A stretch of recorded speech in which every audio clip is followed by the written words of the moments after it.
free throws en route to his 9th game of the season with at least 40 points and 10 rebounds, joining Kareem Abdul-Jabbar and Wilt Chamberlain as the only NBA centers with 3 50-point games in a season. Here's his coach, Doc Rivers, with the ultimate compliment. The MVP race is over. I'm really, like tonight, we couldn't make shots. We had guys making shots, with open shots. The man just scored half our points in the NBA game.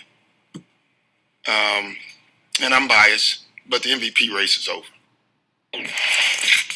All right, and it looks like Vegas is agreeing with Coach Rivers, as according to Caesars Sportsbook, Embiid's performance improved him from the odds-on favorite to the overwhelming favorite, you can see it right there, to win the MVP. Tim Legler joining the combo. Legs, good morning. Just buckle up for what you're joining right now. The energy's a little intense, okay? We've got LA energy happening there, coming from the West Coast. Legs, I'll get to you in just a second. Stop being jealous. S.A., I want to start with you. Do you agree with Doc Rivers that Embiid ended the MVP race last night? Yes, for me, he has. I voted for him last year. I'm voting for him this year. I have a vote. Embiid is getting my vote. I think he's been absolutely spectacular this season. Unlike years past, he's going to end up playing as many games as Jokic, because Jokic has missed a few himself. He's had to carry the Philadelphia 76ers on his back throughout most of the season. Maxey has been down due to injury. Harden has been up and down when he has played, even though I think he's having a pretty good season. But Embiid, to me, is absolutely spectacular. And I think that, and also dominant. Inside, outside. When we look at Joel Embiid right now, it's the Sixers' playoff utility, meaning their inability to get to the conference finals or the NBA finals. That is the only reason that we haven't talked more about Joel Embiid being one of the greatest big men in the history of basketball. Look at his talent. Look at his numbers.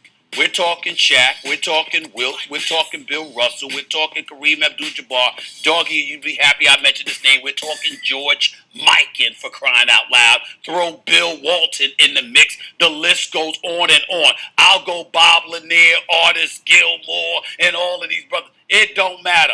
Joel Embiid is one of the greatest big men we have ever seen in the history of basketball. And when you look at the numbers he's putting up, he's averaging 33 a game. Okay, his true shooting percentage is like at 65%, even though Jokic's number in that category is better than that, along with his win share. But at the end of the day, what it comes down to is that they have identical records. The Eastern Conference is clearly tougher this year than the Wild Wild West that is the Western Conference, because it's been up and down all year. Memphis has had its issues because of Ja Morant. Dallas has fallen off the map. We look at Denver. They've tailed off over the last several weeks. I'm looking at Phoenix. They just got KD. You see the Lakers and the Clippers. That's been up and down all year long. The Wild Wild West has been wild. We understand it. It doesn't measure up to the Eastern Conference this year with Boston, Philly, and Milwaukee. And look at what Embiid has done, no matter who he has gone against.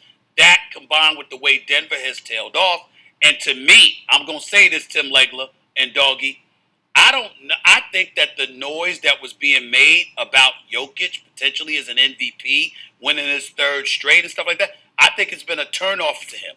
I think he stopped prioritizing going for the MVP award. I think he was affected by, it's just my opinion, I think he was affected by all the noise. I think his priority is the postseason. I don't think he's prioritized trying to win this over the last several weeks. Of course, he's been injured. At the end of the day, to me, it is clear. It's close. Giannis is in the mix, of course. Giannis, Jokic, and Embiid.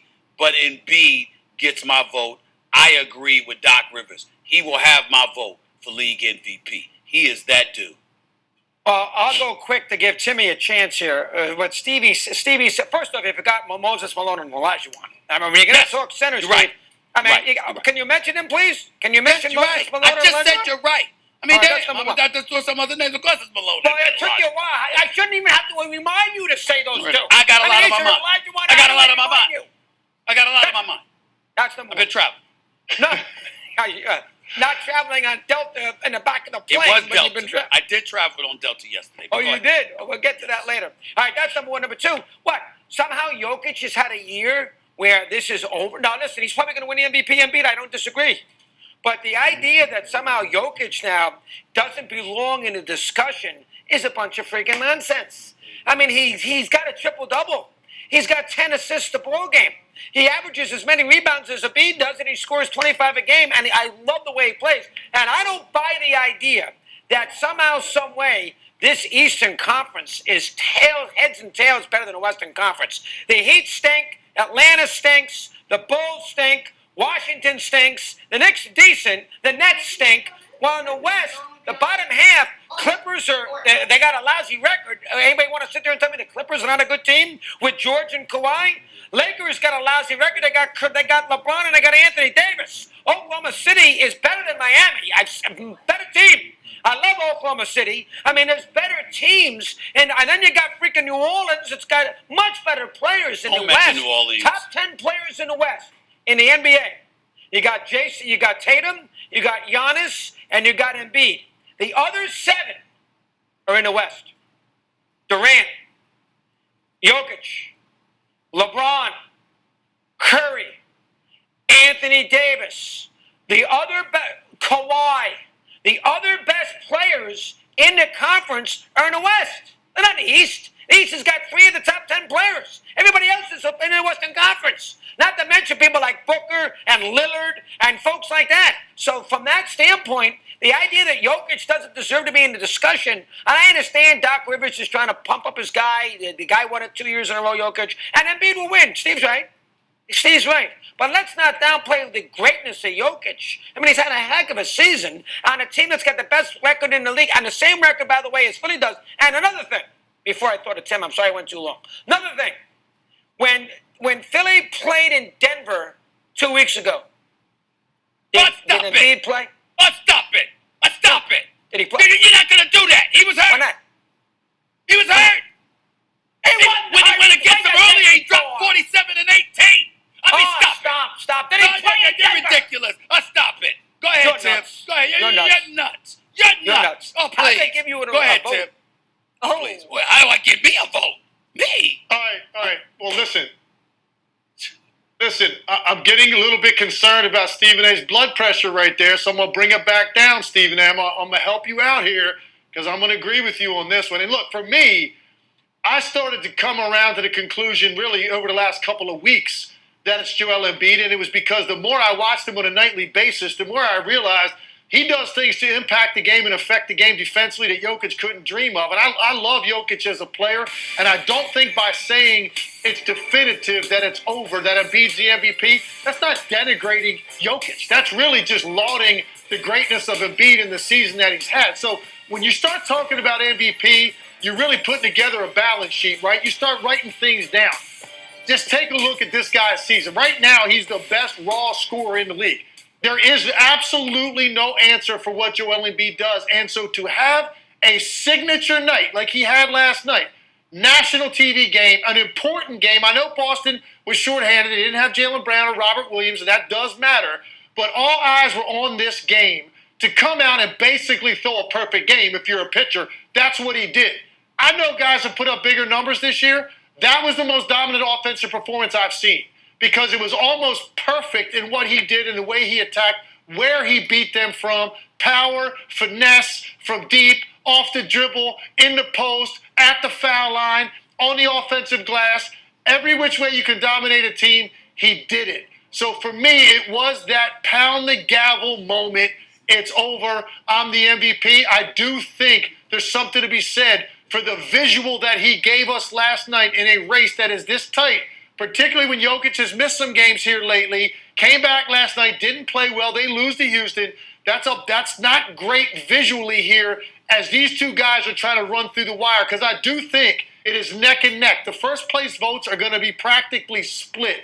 It's going to come down to which guy is going to get more second place votes because Giannis is going to have something to say with that. And I think ultimately it's going to fall for Embiid. And last night for me was that moment that he needed to have with all eyes upon that game against what really is their main rival in the Eastern Conference. So, yes, it's Embiid now, and I think he's got it in his hands, and he's going to hold on to it and finish this thing off.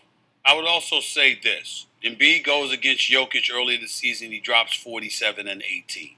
Embiid shows up last night against Boston, a team that had beaten the 76ers in all 3 meetings they faced this year, and he did what he did. Now, I'm turned off by the fact that the Sixers nearly blew the damn game with one error after another, for crying out loud, and I was lamenting the fact that it was that close, particularly considering that Jaylen Brown did not play last night. Boston clearly has their number. They clearly know and are very confident that they could beat the 76ers. We all believe that Boston and Milwaukee are a touch above Philadelphia, even though Philadelphia can beat either one of them. But I believe Boston is one of those teams that seems to have Philadelphia's number. Where that makes you change your thinking to some degree is when you see a performance like last night and you say, how the hell are they going to answer for Embiid? Because if Embiid wins the MVP, and then you got to remember, the MVP vote isn't announced instantly. Okay, so the playoffs will begin. This is going to be a dude that's on a mission to prove, come playoff time, that he's worthy of that regular season award. Let's not forget that little nugget of information right there. I think all of that plays a role in it. It's a close race, doggy. Nobody's trying to say it's not. But at the end of the day, I don't believe that Embiid is going to be the first player since Larry Bird to be the runner-up for league MVP 3 consecutive years. He wins it this year. Got to keep it moving here, fellas.